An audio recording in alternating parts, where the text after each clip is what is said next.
අපේ රටේ තරුණ ඉංජිනේරුවන් ඕනෑ තරම් බිහි වෙනවා. එක් එක් ශේෂ්ත්‍රවල වුන් තමන්ගේ සේවාව සපයමින් ගියාට අලුත් නිර්මාණකරණයට යෙදෙන නැත්නම් අලුත් නිර්මාණකරණයට ඇවිල්ලා අලුත් නිර්මාණ බිහි කරන ඉංජිනේරුවන් දකින්න ලැබෙනවා ටිකක් අඩුයි. අපට හමු වෙනවා මොරටු විශ්වවිද්‍යාලයෙන් ඊයේ පෙරේද එළියට ඇවිල්ලා ඔවුන්ගේ නිර්මාණ විදියට යම් දෙයක් කරන්න උත්සාහ කරන තරුණ ඉංජිනේරුවන් දෙන්නේ. අපි මේ හයිබ්‍රිඩ් බැටරි ගැන අහලා තියෙනවා නේද? කතා කරන ඕන තරම් සුක්කානමේ. හැබැයි අපි අහලා තිබුණේ නැහැ හයිබ්‍රිඩ් බැටරි එකේ ලිතියම් අයන් බැටරි එක කොහොමද කරන්නේ කියන කාරණාව සම්බන්ධව. පොඩි කසකුසුවක් තිබුණාට ලංකාවේ එහෙම දෙයක් කරනවා තරුණ පොළ දෙන්නෙක් ලැබුණු ආරංචියට අපි ආවා. මේ ඉන්නේ රංජ, මේ ඉන්නේ අවිෂ්ක. මේ දෙන්නව පසුගියදා මොරටු විශ්වවිද්‍යාලයෙන් එළියට ආපු තරුණයෝ දෙන්නේ. පටන් ගමු කතාව නේද අවිෂ්ක? අයිබෝන්. කොහොමද මේ මොකද්ද මේ බැටරිය? මේක අපි මේ බැටරිය ඇත්තටම අපි පාවිච්චි කරන්නේ ලීෆ් Nissan Leaf කියන කාර් එක. Nissan Leaf කියන්නේ ඇත්තටම ගොඩක් අය දන්නවා.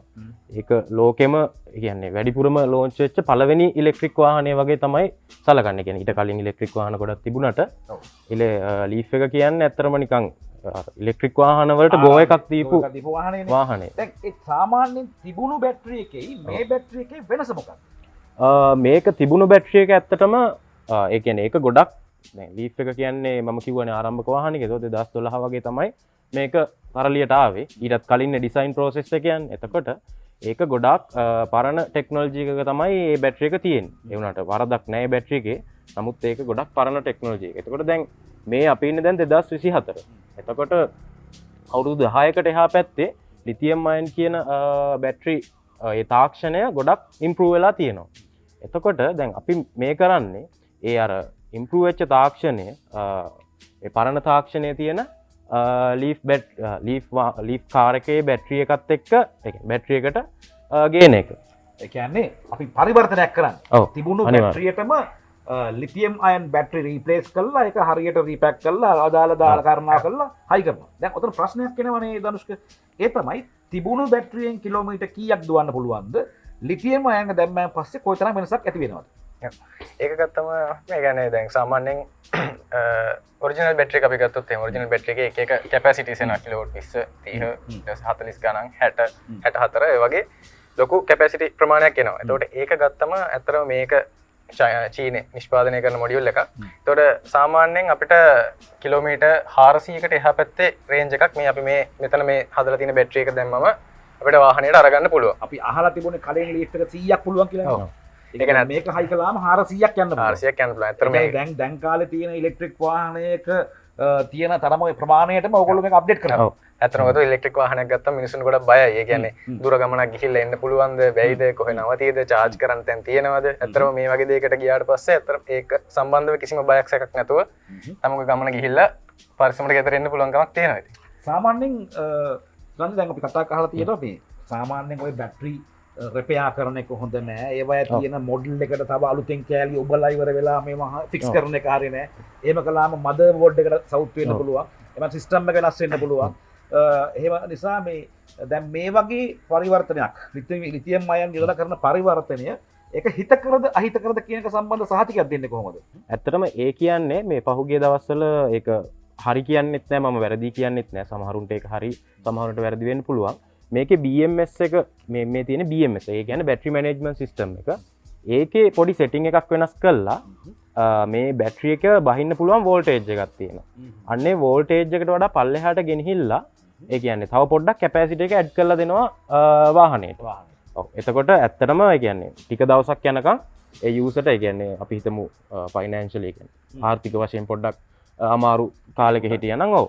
ඇත්තටම යාට පොඩි සහනයක් හම්බ වෙනවා ඒකේ. හැබැයි ඒක දීර්ඝ කාලීනව ගත්තම බැටරි එක සවුත් වෙනවා. සවුත් වෙනවා කියන්නේ අර පොඩි තව ටික කාලයක් යාට පාවිච්චි කරන්න තිබ්බ බැටරි එකේ ආයු කාලය ගොඩක් අඩු වෙනවා. ඊට අමතරව මේ බැටරි එකේ ඒ කියන්නේ මැනුෆැක්චරර් ඒ කියන්නේ නිෂ්පාදකයා රෙකමන්ඩ් කරලා තියෙන මේ පැරාමීටර්ස් වලට වඩා අපි වෙනස් කරාම ඒ කියන්නේ දැන් උදාහරණයක් හැටියට 2.5 වෝල්ට් එක කියන්නේ 2.5 වෝල්ට් වෙනකන් ඩිස්චාර්ජ් කරන්න පුළුවන් බැටරි එක අපි දෙකම උදාහරණයක් හැටියට කියන්නේ 2 වෝල්ට් වෙනකන් ඩිස්චාර්ජ් කරාම මේ බැටරි එකේ ඇතුලේ කෙමිස්ට්‍රි එකට ඒ කියන්නේ ලොකුවටම ඩැමේජ් වෙනවා. එතකොට හානියක් වෙන්න පුළුවන්. හානියක් වෙන්න පුළුවන්. ඒ වගේ අර හරි පාර දන්නේ නැතුව යම් යම් නිර්මාණ කරන්න ගිහිල්ලා සමහර විට හානි වෙනත් ඉඩ තියෙනවා. ඔව්. දැන් මේ වාහනේට අමතරව මේ Nissan Leaf battery එකක් මේ හදලා තියෙන්නේ. මේක ටිකක් ලංකාවේ පෙනුමට එහෙම කරලා තියෙනවා. දැන් මේක ඉදිරි පියවර කොහොමද? දැන් මේ තියෙන පැකින් වගේ දේවල් මීටර වෙනස් කරන්න බලාපොරොත්තුවක් තියෙනවද? නැත්නම් මේකේ මොඩර්නයිස් එකක් තියෙනවද කොහොමද? ඔව් අනිවාර්යෙන්. ඒ කියන්නේ මේක ඇත්තටම ගත්තොත් අපි දැන් කියන්නේ මේක කියන්නේ අලුත් දෙයක් විදිහට කරගෙන යන දෙයක්. එතකොට මේක ඇත්තටම කස්ටමර් කෙනෙක්ට ඒ කියන්නේ වාහනයක අයිතිකාරයෙක්ට යනකොට මේක ඇත්තටම මීට වඩා ගොඩක් වෙනස් වෙනවා. අර මම කලින් කිව්ව දේත් එකක් කිව්වොත් ඒ කියන්නේ ඇත්තටම දැන් මේකේ කට්ටියට ඒ කියන්නේ අලුත් දෙයකට යොමු වෙන්න තියෙන බය ගත්තම ඕක ඇත්තටම හැදෙන්නේ අර ඕනම දෙයක් හරි විදිහට කරන්නත් පුළුවන්. නිකන් වැරදි විදිහකට කරන්නත් පුළුවන්. ඉතින් ඒක ඇත්තටම මේක ලෝකේ වෙන දෙයක් ඇත්තටම. මේ වෙනකොටත් ඒ ඔරිජිනල් බැටරි එකෙන් මේ බැටරි එකට මාරු වෙනවා කියන එක කියන්නේ ලෝකේ අනිත් රටවල වෙන දෙයක් ඉතින්. අපි ඇත්තටම මේක මේ ලීෆ් බැටරි එකට අමතරව මේක ඇත්තටම කොමන් දෙයක්. මේක ලිතියම් අයන් ආපුම බැටරි එකක්. ඊට අමතරව මේ වගේම වාහනයක් තියෙනවා අවුට්ලෑන්ඩ් එක කියලා. Mitsubishi Outlander. එතකොට ඒකෙත් ලිතියම් බැටරි එක සවුත්තු වෙනවා. ඒ කියන්නේ කාලෙත් එක්ක ඒක රිප්ලේස් කරන්න වෙනවා. අන්න එතකොට අපි ඒකට රිප්ලේස්මන්ට් එකක් මෙහෙ අපිම හදලා තියෙනවා. ඒ කියන්නේ සෙල්ස් අපි ගෙනල්ලා ඒ විදිහට අපි ඩිසයින් කරලා හදලා තියෙනවා. ඊට අමතරව අපි ඉලෙක්ට්‍රික් බයික්ස් වලට ලිතියම් බැටරි කන්වර්ට් කරනවා.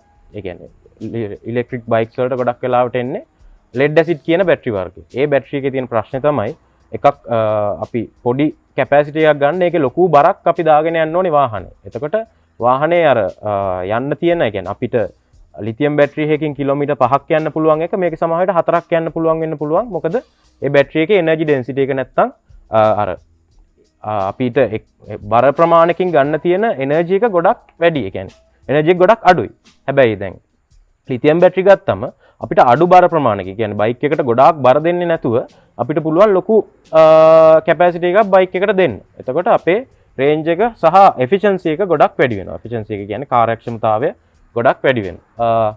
ඊට අමතරව අපි දැනට පෙට්‍රල් වලින් දුවන 3 wheelers ඉලෙක්ට්‍රික් වලට කන්වර්ට් කරලා තියෙනවා.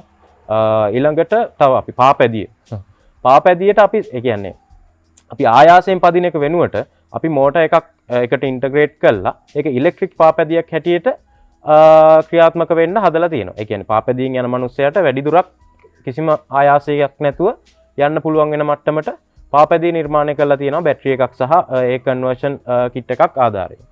මේ කතා අහන් ඉන්නකොට ලංකාවේ තරුණයින්ට කොයිතරම් නව නිර්මාණ ලස්සනට කරන්න පුළුවන්කමක් තියෙනවද කියලා පැහැදිලි දැක්මක් තියෙනවා කියලා අපිට පේනවා. ඉතින් ඔවුන්ට හරියාකාර අතදීමක් ඒකම ඔවුන්ට හරියාකාර මඟ පෙන්වීමක් තියෙනවා නම් ලංකාවේ නව නිපයුම් රාශියක් අනාගතයේ බිහි වෙන්න නියමිතයි. මේ බලන්න මේ දේවල් අතරමඟ මේ ළමයි පුංචියට තම තමන්ගේ ශක්තියෙන් කරන් යන මට්ටම. ඒක එතනින් එහාට මහා කර්මාන්තශාලාවක් දක්වා වර්ධනය වෙලා ලෝකයට යන්න පාර කැපෙනවා නම් ලංකාවට කොතරම් වටිනා කියන මාවතක් සැකසෙනවා කියලා ඔබ හිතන්නේ. අරිෂ්ක මොනවද ඊළඟ බලාපොරොත්තු? ඉස්සරහට තියෙන බලාපොරොත්තු ගත්තම මේ කියන්නේ දැන් ඉලෙක්ට්‍රික් වාහන ශේෂ්ත්‍රය ගත්තම ලංකාවට වාහන අලුතෙන් ඉන්නේ නැති කාලයක් මේක. ඉතින් එතකොට ඇත්තටම ගොඩාක් කට්ටිය කැමති තමන්ගේ කියලා වාහනයක් තමන්ගේ කරගන්න. ඉතින් එතකොට ඒ වගේ බලාපොරොත්තුවක් තියෙන කෙනෙක්ට ඇත්තටම ලොකු මුදලක් වියදම් නොකර තමන්ගේ පාවිච්චියට ඒ කියන්නේ ලංකාවේ තියෙන මේ වෙලාවේ දැන් ගොඩාක් වෙලාවට පරණ ඉලෙක්ට්‍රික් වාහන වගේ දේවල් ගත්තම භාවිතයෙන් ඉවත් වෙනවා. ඒ කියන්නේ බැටරිය සවුත් වෙලා වාහනෙන් අයින් කරනවා. ඉතින් එතකොට ඇත්තටම අර වගේ ලංකාවට වාහන එන්නේ නැති වෙලාවක ඒ වගේ කෙනෙක්ට හොඳ ප්‍රමිතියකින් යුතු ඒ කියන්නේ ලෝකයේ අර මං වගේ මේ දේවල් වෙනවා. ලංකාවේ ඒ දේවල් තාම හරි හැටි ඒ කියන්නේ ලොකුවට අපිට බලන් දකින්න හම්බෙන්නේ නැහැ. ඉතින් ඒ නිසා ඒ හරි ප්‍රමිතියකට අනුව ඒ අදාළ පුද්ගලයන්ට අවශ්‍ය විදිහට මේ දේවල් ඉතින් ඉස්සරහට හොඳ විදිහට ලබා දෙන එක තමයි අතරම අපේ බලාපොරොත්තුව. අවිෂ්ක සහ එරංජ කියන්නේ මේ ලංකාවේ ඊයේ පෙරේදා එළියට අප නැත්තම් තමන්ගේ උපාධිය පරිපූර්ණ කළා එළි බහැපු තරුණයෝ දෙන්නෙක්. දැනටමත් ඔවුන් අත ගහලා තියෙනවා නව නිර්මාණ කරමින් ඉදිරියට යන්න. අද දවසේ වගේම ඔවුන්ගේ මේ නිර්මාණ ජාත්‍යන්තරයට ගිය දවසකට බලාපොරොත්තු වෙනවා. සුක්කාමනෙන් ඔවුන් එක කතා බහ කරලා. සතුටුයි මේ වගේ සුවද හමුවකින් ඔබ රටට හඳුන්වා දෙන්න ලැබුණාට අපි ප්‍රාර්ථනා කරනවා සුක්කාමනේ අපි බැටරි ලංකාවට ගේන්න නැතුව ලංකාවේම නිෂ්පාදනය කරන නිෂ්පාදනාගාරයක් ආරම්භ කරන්න හැකියාව ලැබේවා කියලා. ආයිබෝවන්.